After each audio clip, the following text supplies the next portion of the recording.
Jadi kalau escapism ini orang yang menonton itu sebetulnya pada awalnya dia tidak mencari cerita selingkuh, tidak gitu. Tapi kemudian dia merasa bosan, dia merasa jenuh dengan pekerjaan, kemudian ingin cari sesuatu yang berbeda gitu.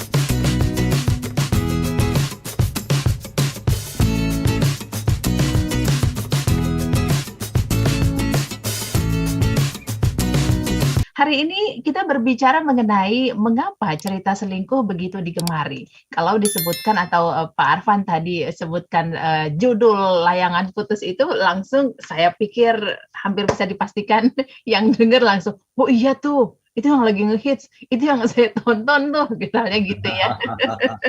Emang jadi perbincangan banget ya gitu Pak Arfan ya, punya daya tarik tersendiri ya web series ini ya. Tapi tidak sekadar berbicara mengenai apa yang ada dalam ceritanya, tapi ternyata smart listener ini bisa kita dalami lebih lagi. Kenapa ya cerita-cerita seperti itu tuh digemari gitu? Tadi yang pertama Pak Arfan sudah sampaikan ya, kalau kita ada kecenderungan escapism tadi, ingin keluar dari keseharian begitu ya. Mungkin nggak sih Pak? Memang yang ditawarkan ya cuma itu aja, Li, gitu, nggak ada lagi. Atau gimana? Yang lain ya, silakan Pak. Ya, jadi escapism itu adalah salah satu alasan gitu ya kenapa kita menonton web series semacam ini gitu. Jadi kalau escapism ini orang yang menonton itu sebetulnya pada awalnya dia tidak mencari cerita selingkuh, tidak gitu. Tapi kemudian dia merasa bosan, dia merasa jenuh dengan pekerjaan, kemudian ingin cari sesuatu yang berbeda gitu. Itu aja sih awalnya sih. Tapi kemudian setelah dia menonton, kemudian tambah asik, ya nggak bisa berhenti. Dan itu pada akhirnya itu akan menyerap energi kita, menyerap pikiran kita dan emosi kita sekaligus gitu. Yes. Itu awalnya dari sebuah yang namanya escapism, Mbak Uli. Tapi ada alasan yang lain sesungguhnya di luar escapism itu, yaitu orang merasa ketinggalan zaman gitu kalau tidak mengikuti cerita-cerita semacam ini. Kenapa? Karena cerita-cerita semacam ini pada akhirnya menjadi bahan pembicaraan dengan tetangga gitu. Ya. Bahan pembicaraan yang seakan-akan gitu tokoh-tokoh yang hadir dalam web series semacam itu menjadi tetangga kita gitu. Jadi orang-orang seperti Aris, seperti Kinan, seperti Lydia itu seakan-akan dia real tokoh yang betul-betul ada yang tinggalnya di sebelah kita gitu. Ya, jadi betul-betul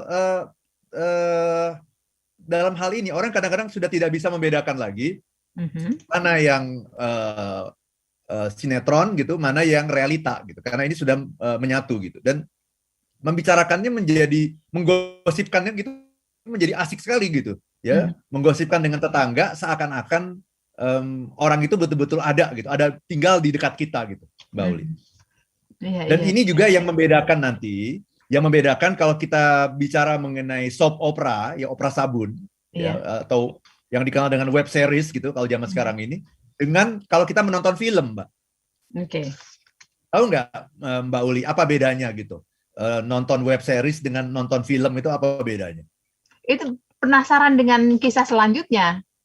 Betul. Ada kelanjutannya gitu kan, kalau film selesai ketika satu kali nonton gitu. Kalau saya pikir begitu, Pak.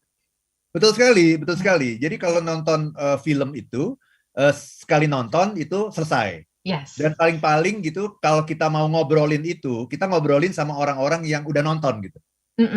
Dan tidak semua orang sudah nonton gitu kan. Pasti kita nanya dulu, kamu udah nonton itu belum? Belum. Ya udah selesai gitu. Atau kalau ada orang yang sudah nonton gitu, itu hype-nya itu ramenya itu hanya ketika kita selesai nonton gitu. Ya, mungkin itu hanya ya 1 hari lah gitu ya. 2 hari lah gitu. Tetapi ketika kita bicara web series, kita bisa bicara berminggu-minggu. Kita bisa bicara bahkan sekarang ini udah 2 bulan nih kita ngomongin mengenai layangan putus, udah 2 bulan gitu.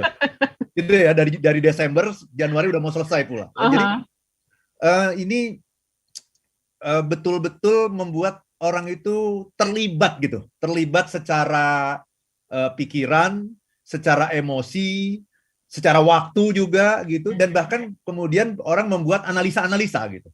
Dan ketika orang tidak mengikuti itu, orang menganggap kok belum nonton, ketinggalan zaman nih kamu harus tahu nih ini gitu. Jadi ini menjadi bahan pergunjingan gitulah ya, yang sangat menarik sekali gitu.